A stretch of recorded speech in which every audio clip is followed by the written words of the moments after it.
আমাদের স্পষ্ট একটা অবস্থান 2013 সালে যেটা নিরাপদ খাদ্য আইন করছে, এই খাদ্য আইন সহনীয়ভাবে করতে হবে। আমরা বলছি না আমাদের কোনো ভুল ত্রুটি নেই, অনিচ্ছাকৃত ভুল ত্রুটি আমাদের হতে পারে।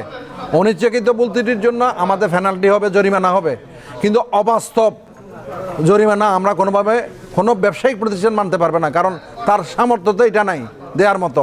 এই জন্য আজকে আমাদের প্রধান দাবিটা হচ্ছে, এখন নতুন সংসদ আছে, জনগণের সাংসদরা যারা আইন প্রণয়ন করবে, আজকে আপনার মিডিয়ার মাধ্যমে আমরা দাবি জানাবো 2013 সালের আইন পর্যালোচনা করে ব্যবসায়ী বান্ধব যাতে সহনীয় পর্যায়ে যে জরিমানা মানুষ দেওয়ার সামর্থ্য রাখে এবং সাথে সাথে জরিমানা মানে সংশোধন হওয়া, এই সংশোধন হওয়ার জন্য আমাদের এই সুযোগ দিতে হবে।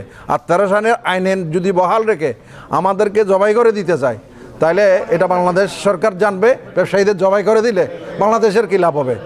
সবচেয়ে বড় কথা হচ্ছে যে আমাদেরকে বর্তমানে গ্যাস, বিদ্যুৎ এবং অন্যান্য যে সুযোগ সুবিধা যেগুলো নিয়ে শিল্প প্রতিষ্ঠান চলে, সেখানে আমরা অর্ধেক উৎপাদন করতে পারতেছি না।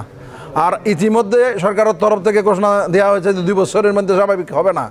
তো গ্যাস, বিদ্যুৎ, পানি যেগুলো স্বাভাবিক হবে না, সেখানে আমাদের কর্মচারীদের বেতন দেওয়া আমাদের পক্ষে কঠিন হয়ে যাবে।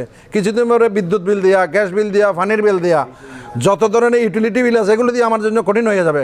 সেখানে যদি সরকারের তরফ থেকে 50 লাখ টাকা, 60 লাখ টাকা, 29 লাখ টাকা, 20 লাখ টাকা জরিমানা করা হয় বিশুদ্ধ খাদ্য আইনে, তাহলে আমাদের হাসি খাওয়া ছাড়া, বিষ খাওয়া ছাড়া আর কোনো মত থাকবে না।